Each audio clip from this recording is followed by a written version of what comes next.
To fix a frozen hot water pipe, it is likely that the temperatures have dropped to extremely low levels, causing the pipe to freeze.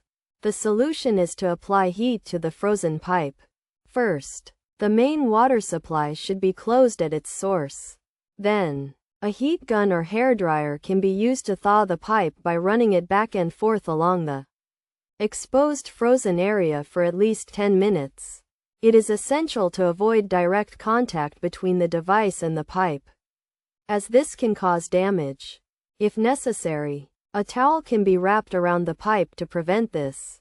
Alternatively, a towel can be dipped in steaming hot water, wrung out, and carefully wrapped around the frozen part for 5 minutes. The towel should be removed before it freezes to the pipe, and the process repeated every 5 to 10 minutes. By following these steps, a frozen hot water pipe can be effectively thawed.